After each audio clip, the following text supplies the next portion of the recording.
Some of you guys need to sit down with your parents, your biological parents, or your grandmother, because more likely the grandmama was taking on a lot of crack babies. She was taking on a lot of them. Even though she was tired and weak in her body, she just made sure you had a roof over your head and a place to lay down and a place to eat. It was a lot of grandmamas back in there taking care of these babies. They was the mothers. Because some of these girls, they had these babies, they drop that load, they gone right back out in the street.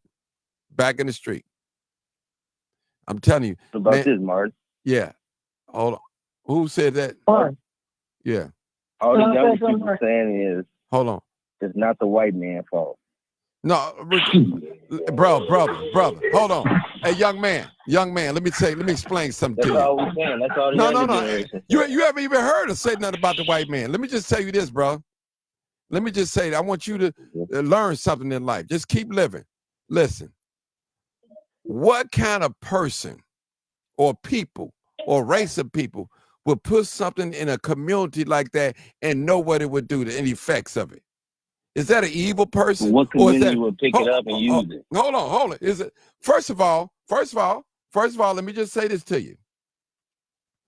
The crack babies who we're talking about, they never use drugs. You was born with drugs in your system. You've never used drugs.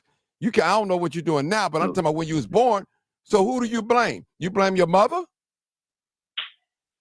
Huh? I'm blaming anyone. So you tell me you don't blame your mama for you being born with drugs in your system?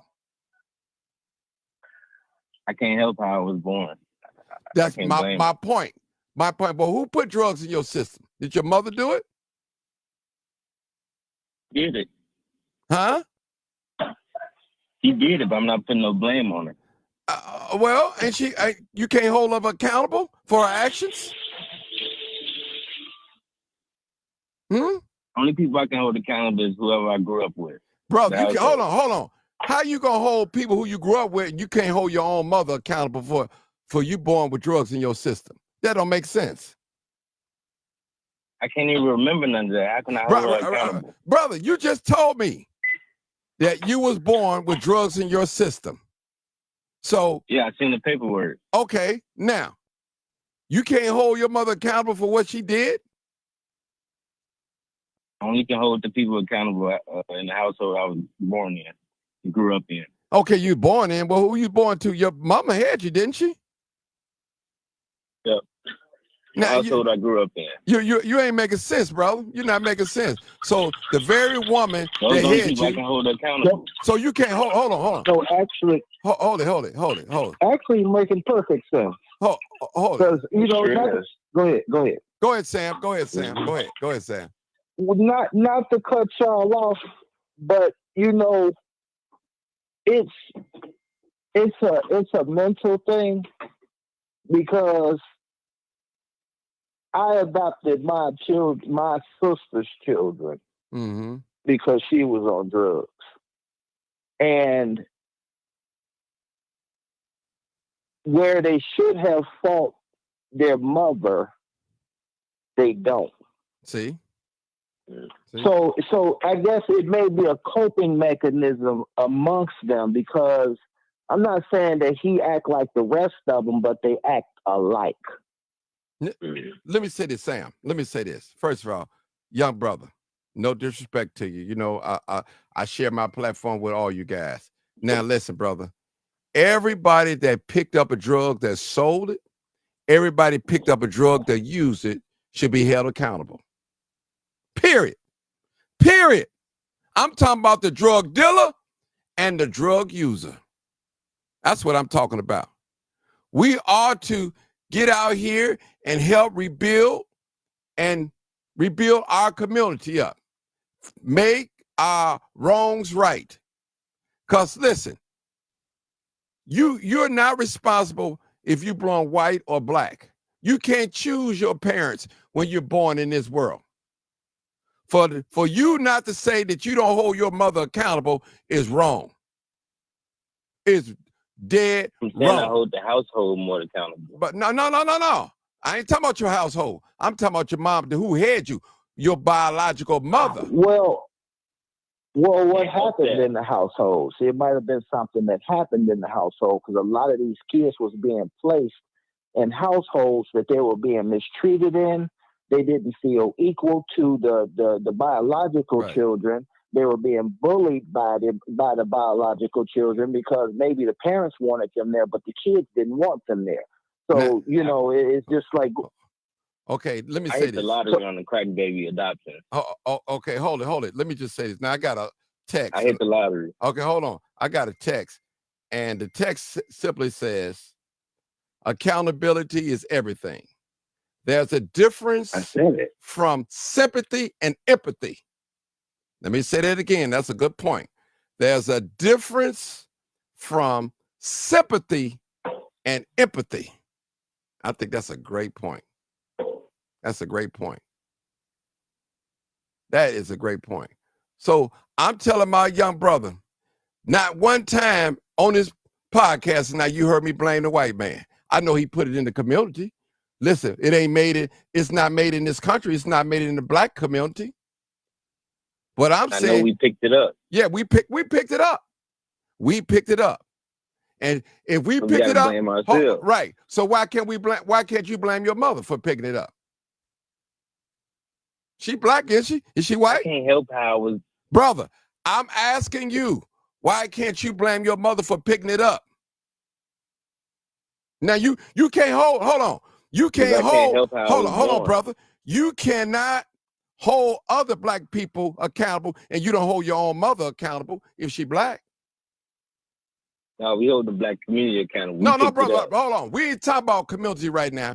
We're talking about individual right now. Your mother had you. You was born. You was born with drugs in your system. I don't know what drugs. It's none of my business. With drugs in your system. It's crack cocaine. Okay. Well, So you think your mother didn't play a role? Yeah, I mean, she. Okay, go ahead, Sam. Go ahead. You want to say something? It was a personal choice of your mother's. Mm-hmm. Now, the white folks didn't come into the neighborhood and drop us drugs in the community. They made it accessible to poor stricken communities. Some saw it as a way, a better way for them to live, and others saw it as a way of getting high. So it was a win-lose situation for everybody. And and in the midst, it's just the way things were. So your mother, it was still her choice to go out and purchase the drug. Me personally, I didn't sell to pregnant women. If I found out somebody purchased it for me was pregnant, it was over with. I'm done. You're not getting that from me. That's just how it was.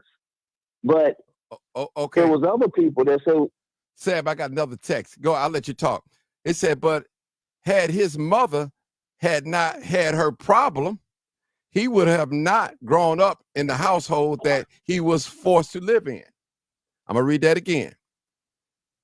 But that's why he's not the only one. Well, I'm just saying. He is not the only one. I know he's not the only one. I know he's not the only one. This is where the abuse and the molestation and all this other stuff came about.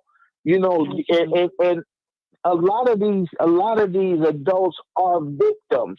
And see, you have that. Then you have these they're trying to have children and raise families of their own when they have their own thing going on, and there is still stuff that they have not completely got answers to.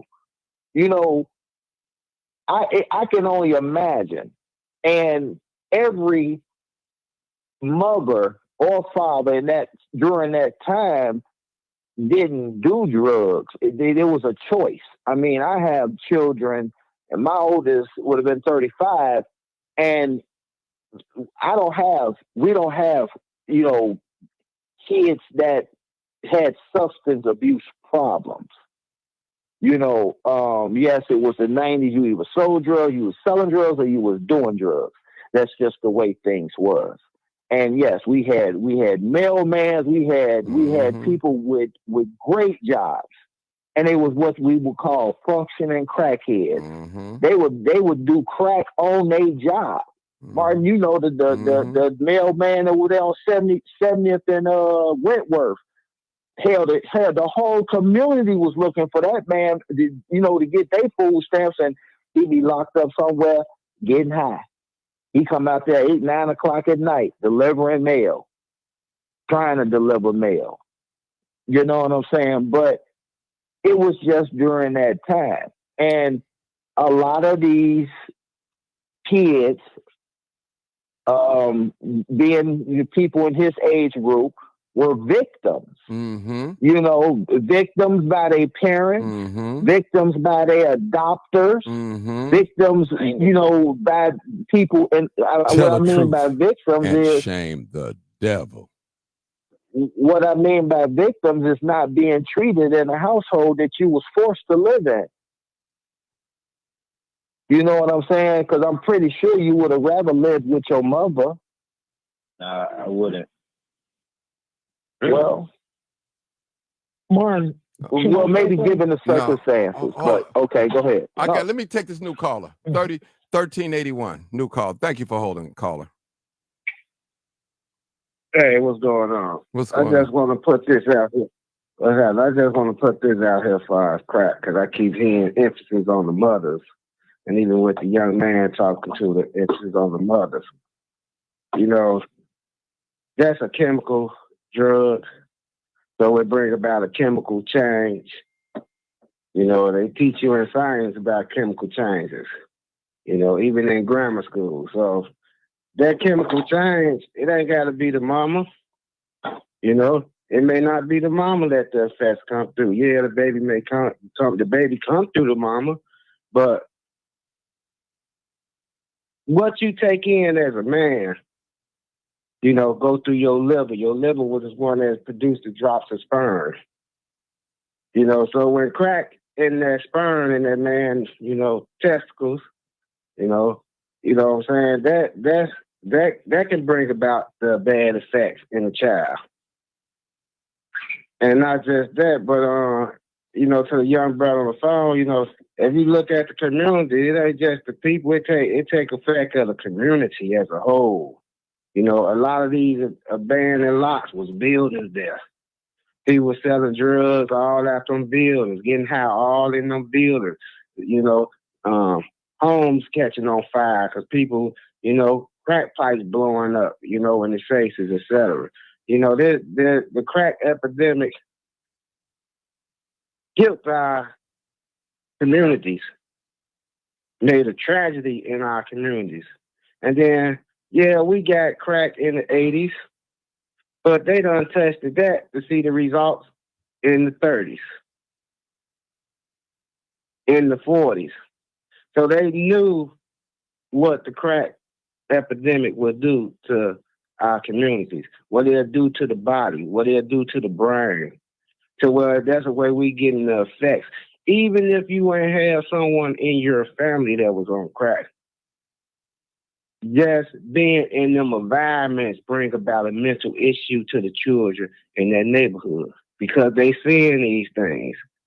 Me growing up in the projects, I'm seeing my friends' mothers, on crack, and they going selling themselves, and then I'm a young boy, you know what I'm saying? And women trying to sell themselves to me, as a young boy, because they want to go get high. It brings about a trauma and a disservice to the mind of the community, especially the children. Everyone has their effects of a negative effect, whether we know it or not. A lot of, like your brother said earlier, Mark said earlier, a lot of us don't know or understand the effects that it brought about because we see certain lifestyle. We see shame the devil. Go ahead. We see certain lifestyle. We see certain lifestyle as a form of normal when it's really abnormal. It's morbid. Look up the word morbid. It's a sickness. It's a sickness of the mind, and that it's a great topic, and it's a great subject, and it done a great disservice to the community as a whole. It hurt the churches. You had people getting high in the churches, in their temples, etc. It hurt. You had preachers selling slaves. I remember at one point in time on the west side, they were robbing the preacher because they were looking better than the drug dealers. Mm-hmm. They had better cars than the drug dealers. It affected us as a whole, no matter where you was at, what community you was at.